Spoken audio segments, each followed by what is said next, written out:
There's only one Broadway. It's in New York. I love New York. I love New York. I love New York. Increasingly, the tourist trade has dominated Broadway, favoring revivals and nostalgic entertainment.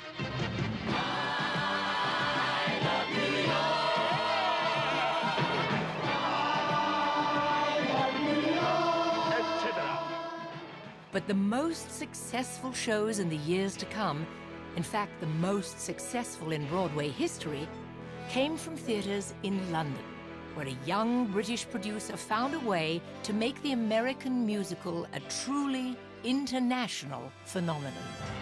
I love New York at night. You never know who might appear. I love New York.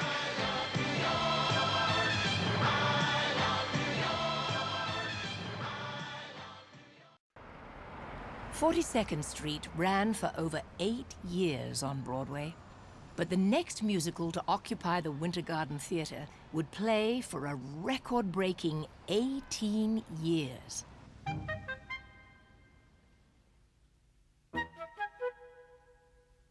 Its producer was Cameron Mackintosh, and during the 80s, he redefined the formula for success in musical theatre.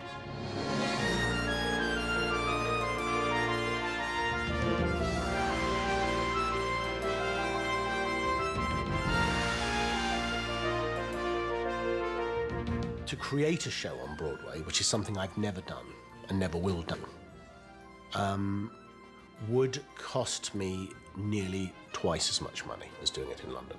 The rule of thumb is that a show that costs $7 to $8 million in London, here it will cost $12+ million. Mackintosh's big break came when he produced a new work by Andrew Lloyd Webber, who had composed Broadway hits such as Evita and Jesus Christ Superstar. The show was Cats, and it was derived from a series of T.S. Eliot poems for children. Basically, everybody thought we were demented, would be a complete disaster, saying, "Catastrophe, it's the worst thing you've ever seen in your life. It's a dog." I listened to it all and I said, Andrew, is this something I don't get? Is this about Queen Victoria, she's the main cat, and Disraeli and Gladstone are other cats, and then there are, poor cats, and am I missing this? And he took a terrible, painful, long pause and said, Hal, it's about cats, and we never discussed it again. Jellicles do, and jellicles can. Jellicles can and jellicles do. Jellicle cats and jellicle chats. Jellicles all and jellicles do. Jellicle songs and jellicle dance. It was an extraordinary situation, you see, because it was an unknown producer in Cameron Mackintosh. It was an unknown director in musical theatre terms in Trevor Nunn, and what could he possibly know, with a whole load of poems by a poet. I mean, the list was endless. Cats became a phenomenon in London and earned the biggest advance ticket sale in Broadway history.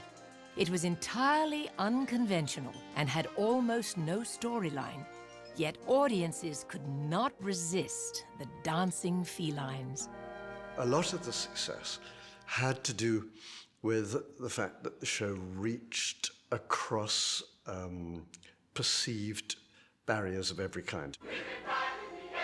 First of all, barriers between generations. It was possible for young children, their parents and the grandparents all to go to the theatre together and all get something that was completely delightful out of the same show. The hit song of the show, recalling the faded glory of Grizabella the glamour cat, has been recorded in dozens of languages. Memory, turn your face to the moonlight. Let your memory lead you. Open up, enter in. Playing over 7,000 performances, Cats, a British import, became the longest-running show in Broadway history. For Cameron Mackintosh, it was only the beginning. A new day has begun.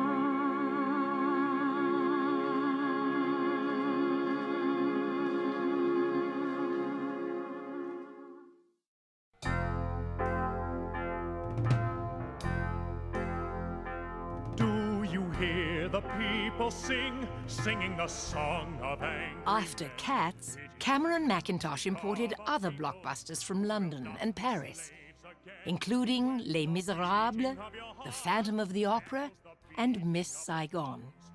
Broadway audiences thrilled to the emotionally resonant stories, stirring pop ballads, and colorful spectacle.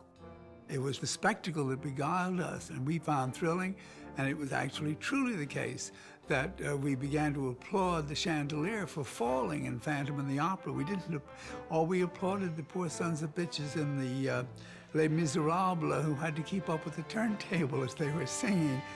Do you hear the people singing the song of angry men?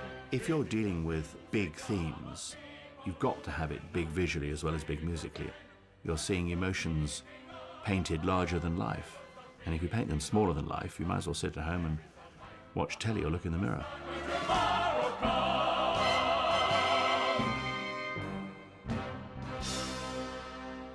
I think you can have a huge hit in London and you can have great successes that go around the world, but in the musical theatre, that hit needs to also be a hit on Broadway, and that is what takes it on its final journey around the world.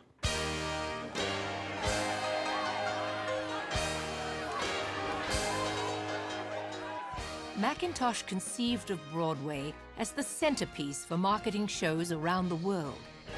His approach to promotion was both radical and simple. The ads for his shows carried no quotes, only the sleek, unforgettable logos for the shows themselves. Cameron is one of the last of the guys with a real singular vision of how he thinks a show should be produced, what he thinks it should look like, how it should play, and he's very active as an engaged creative producer. You are sunlight and I moon joined here.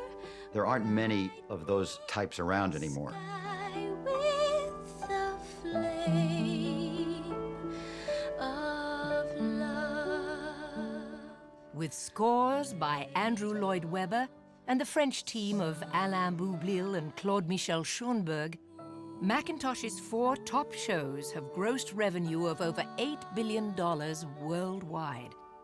More than Star Wars, Raiders of the Lost Ark, Jurassic Park, and Titanic combined. One more draw.